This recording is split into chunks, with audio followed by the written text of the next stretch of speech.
Hello everyone, we're going to go ahead and talk about molarity or concentration as we usually will call it.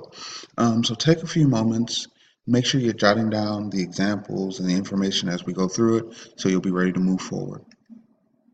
Now, first thing we're looking at is what is molarity? Well, molarity is the ratio of dissolved substance or solute, it can be solid or or gas, and dissolving substance, the solvent, most times water, to create a solution. So I have to have solute plus solvent to get solution.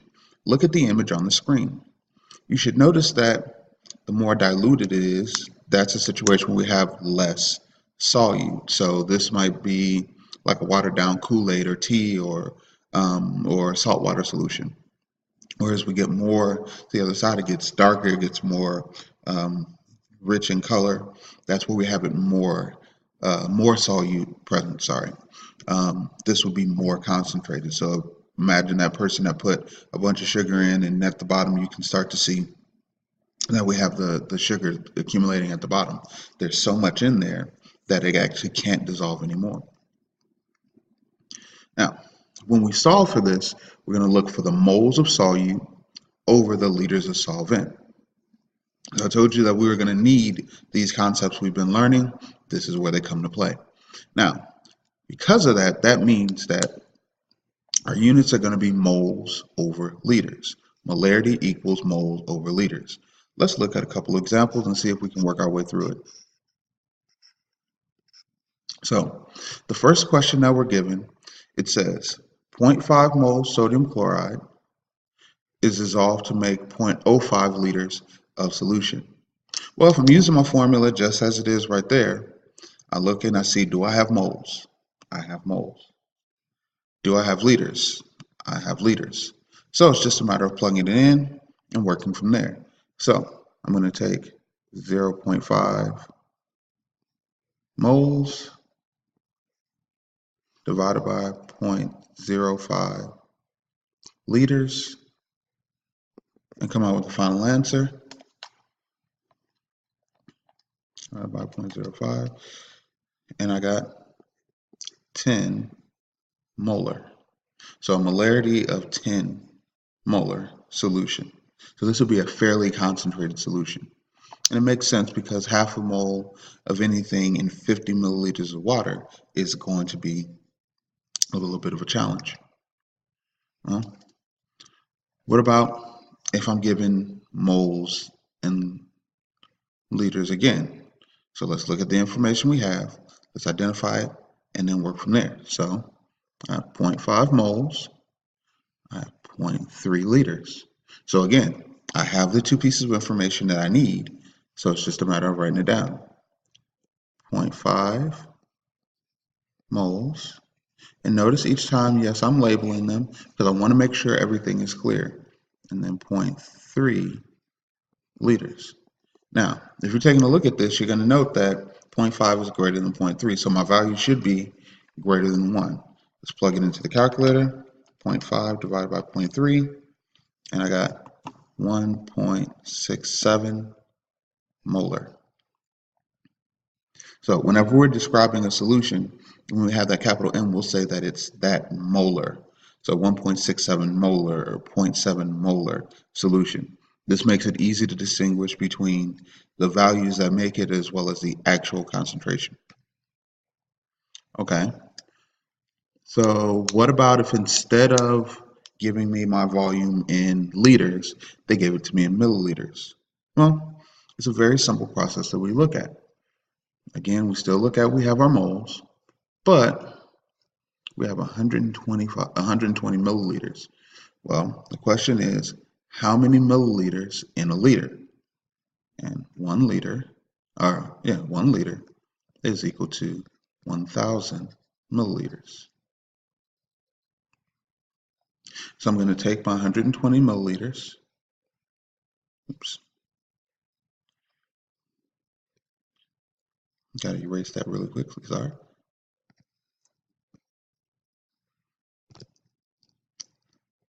Let's go back, try that again. 120. Okay, maybe not. Okay, 120 milliliters. I'm going to divide it by 1,000 liters. No, milliliters, sorry. Now, for some of you, you probably picked up and said, hey, that's the same as moving the decimal place. So instead of 120 milliliters, what I really have is 0.120 liters. Now I have liters, and I have the moles that I had in the beginning, so I should be able to plug it in and solve. So 0.289 divided by 0.120. And again, I look at the two values, I realize that my moles is definitely larger than my volume, so it's going to be a value greater than 1. So 0.289 divided by 0.120, I got 2.41 molar. Now, my hope that as we're starting to go through this, you're writing these examples down so you can sort of see and be able to work back. Okay, well, we've done the last couple where we've solved for molarity. That's very straightforward. But I should be able to rearrange that formula. What do I mean? Well, it's algebra, right? I have variables and I'm solving for different ones. So the question I'm looking for here is how many moles of sodium chloride are present in 600 milliliters of a 1.55 molar solution. Let's look at our formula. We usually have molarity equals moles over liters. Okay, so if I'm solving for moles, I need to get liters to the other side. Well, since it's a denominator, that means I need to multiply both sides so I'll be able to cancel it out. So times L and times L, and that will allow me to cancel that out. Well, if that's the case, that means my new formula is moles equals the liters or the volume times the molarity. Let's plug in what we have. Well, my volume is 0.600 because I divided my 600 by 1,000, and I'm going to multiply it by my concentration, 1.55. And that should give me my number of moles. Well, let's plug it in. 0.600 times 1.55, and I got moles equals 0.93 moles. Very straightforward.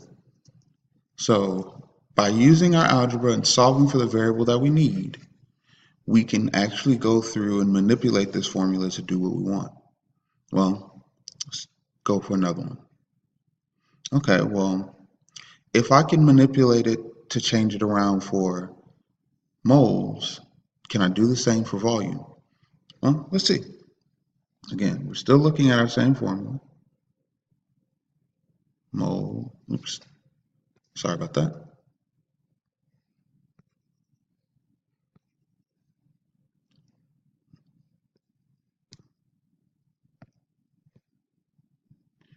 All right, let's try it one more time. There we go.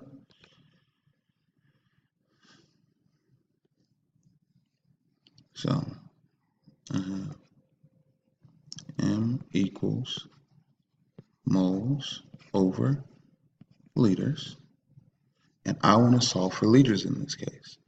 Well, if I just divide both sides by moles, then I'll have 1 over liters. I don't want that. So I'm going to go through a two-step process to figure this out. Well, first thing I'm going to do is I want to get liters on the other side of the equation. And we did this in the last one by multiplying both sides by L. That allowed this to cancel. Now, I'm going to take L times M equals moles and work to isolate L.